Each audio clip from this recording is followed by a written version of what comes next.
you feel like you sabotage your friendships with your emotional triggers?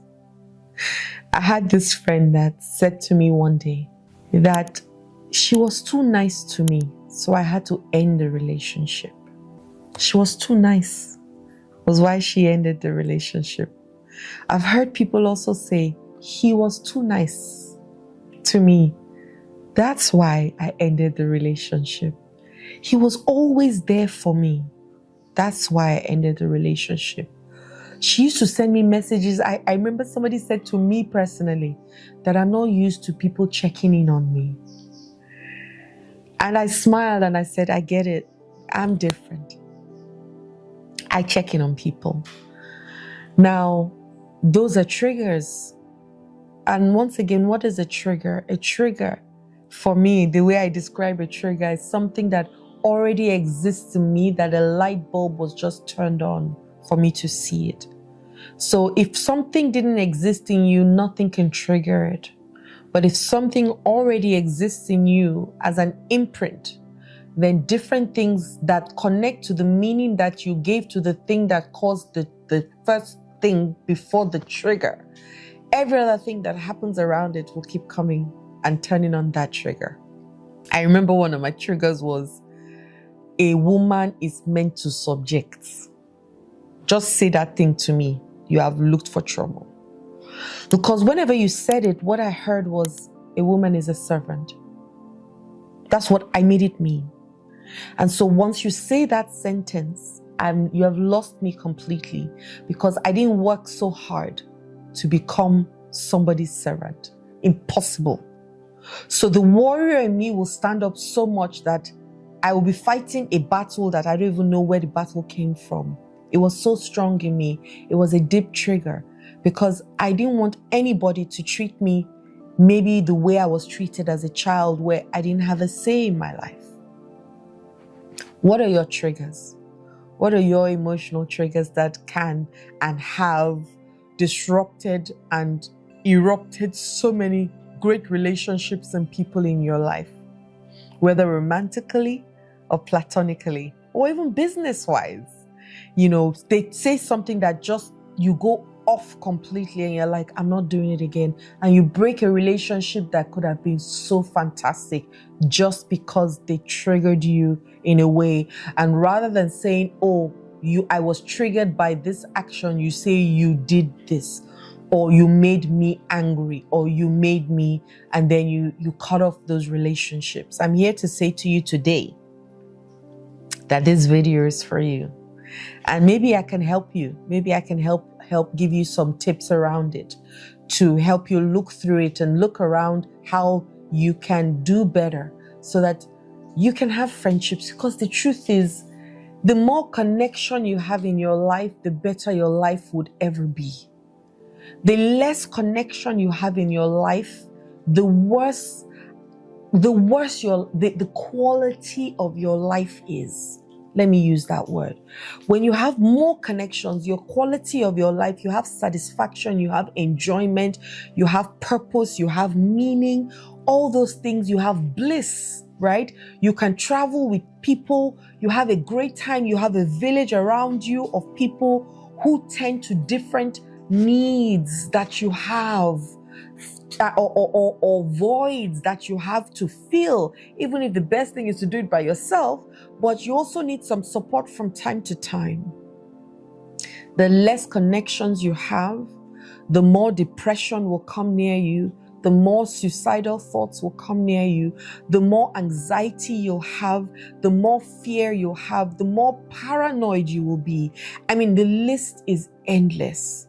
And then your traumas will just keep playing and playing and playing like a looping tape, that at some point you get completely fed up of leaving, and the thoughts of taking your life will become very, very enticing. And I don't want that for you. So let's talk a little bit about some of the things that we can do when you find yourself sabotaging relationships and friendships. You want to go for therapy. When you find yourself sabotaging your relationships with people, and you know in your heart that this could have been a great relationship, the first thing you've got to do is go for counseling and therapy. Because there's something that is inside you that is triggering those moments and those emotions. And sometimes you find yourself having heightened emotional responses to what people might you project all the things that you are thinking other people are thinking. Meanwhile, they're not thinking it. You're the one thinking it and projecting it and believing that they are the ones thinking what you're like. It becomes so cumbersome. Just as I'm saying it, if you follow the way I'm saying it, even you will be tired of listening to me. And that's what we're doing to ourselves on a daily basis. We're saying, what if I open up? What if he? What if she? What if they don't? And what if they do? Maybe they were only in your life for a season. Maybe they're only in your life for a reason. Maybe they're only in your life for a time like this. What if they do? And what if you look at it from the point that you are learning about yourself? What if? So therapy is that first thing that will open up some of those things and some of those meanings that you have given to the things that have happened to you in your youthful, I'll say maybe in your young life, especially between the ages of 0 and 8. Because whether we know it or not, things that happen to us between the ages of 0 and 8, we don't have any control over. We couldn't stop our parents from beating us the way they beat us. We couldn't stop our parents from drinking. We couldn't stop our parents from marrying several wives and having uncountable children. We couldn't stop them from doing any of those things, from punishing us in so much painful way. We couldn't stop them. But we can do that now. However, if we don't heal those first 0 to 8 years of our lives, we can carry that pain for the rest of our lives till we die. Because predominantly who you are was hypnotized in you between those ages. And it was spoken to you repetitively. So you took it in, you didn't even have the capacity to reject it because you didn't know better. What were you rejecting it with? And so we carry those imprints, those painful experiences, the abandonment, the rejection, the anxiety from our parents. Some of the emotions that we have is not even ours. It was inherited. But we don't know it. Some of it was inherited, some of it was absorbed. Some of it we got whilst we were in our mother's wombs, from her feelings while she carried us. And we carry those emotions. We say that's how it is in our family. We're all anxious people. No, you absorbed it or you inherited it. Or it happened whilst you were still in your mother's womb. And you can let go of those things. Therapy, guys. And a deep intentionality around developing yourself personally. And not just therapy. Now I even ask people to do energy work. Because we're all energy, whether we like it or not. Breath work. There's so much stuff that we can do. Stillness of your mind, bringing your mind to yourself to the present and just accepting that this is what I have right now, rather than consistently being in your subconscious mind in the past and then in your fearful mind of the future, because that's what's going to rule your future.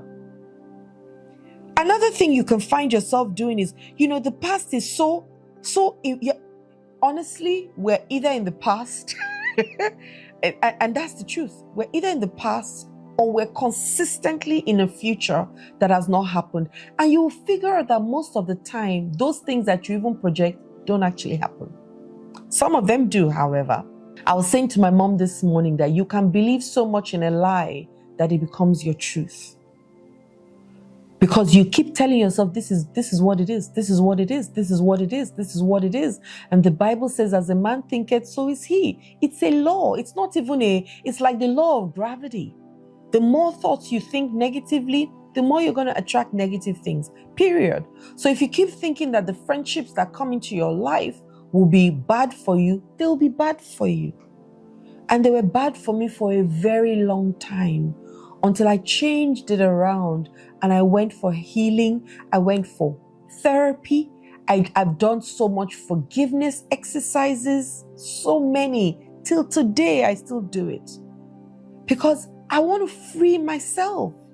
I want to walk around freely. I want my organs to function to capacity without weighing it down with hatred, betrayal, resentment, anger, anxiety, fear.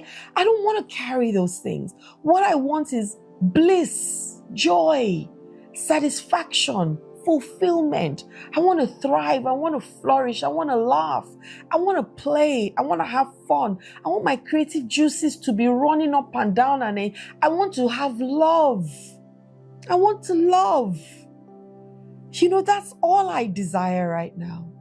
But I couldn't get here until I healed some of those emotional triggers, until I healed the meaning that I gave to things, because nothing means anything except the meaning you give to things, guys.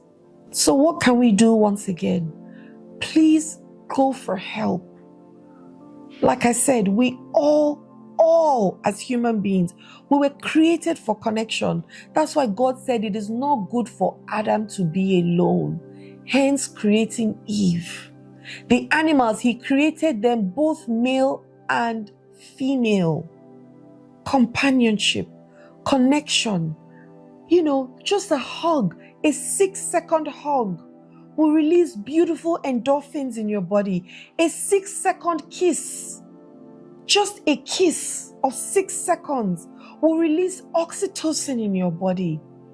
So what are we doing, right? We're so afraid of being hurt that it's like we're running away from hell, but we don't even know where heaven is. So the energy from running from hell is so difficult, and it's so different from the energy that you're using to focus on that heaven that you're heading to and heading there. It's the same thing with our relationships, guys. Whether business, whether friendships, whether emotional, we've got to be free and love. And then I hear people now say, so what if they then hurt me? What if they don't? What if at least you're able to say, I felt what real love is. And just because I know what it is, I choose to keep loving because I like and love how I feel from loving. What if? I'd rather be able to say that at least I loved once in my life than saying, no, I will never leave myself again for me to be hurt. Never. And that's what a lot of us are saying every day. Some people are saying, over my dead body, would I allow somebody hurt me again? But who is suffering it? Who's drinking the poison? It's you. Because when you have those feelings, toxins, the worst toxins, cortisol, and all the worst toxins are released in your body. And then what happens? You fall sick. And then what happens? You could die from it. Or you're consistently in the hospital. Have you seen people that doctors have said, we have done all the tests, and there's nothing wrong with you? What is it? Trauma. Trauma, guys. Trauma. So let's heal that today so that we can have better connections. We can love more. We can be even freer. Whenever I tell people I love you, I see them cringe, but it's okay. Because I'm not expecting you to love me back for me to love you. I love you because that's who I am. Who are you going to be today? Who are you going to choose to be today? Choose love. Okay? I love you. Hi there. My name is Adeola Kingsley James. I hope that the videos that I've been creating are really, really helping you. Don't forget, subscribe, like, and turn on your notification bells. I look forward to hearing from you. If you have questions, send them to me. If you have challenges, send them to me. The reason why I exist is to help you, right? To live a better life. So don't be shy. Don't feel like you're bothering me or disturbing me. Send me DMs, send me messages so that we can reach out to you in return and help you through this process of life, because life is lifing for us all. Yes? Let me be your sister in the journey. Have a wonderful day. Love and light.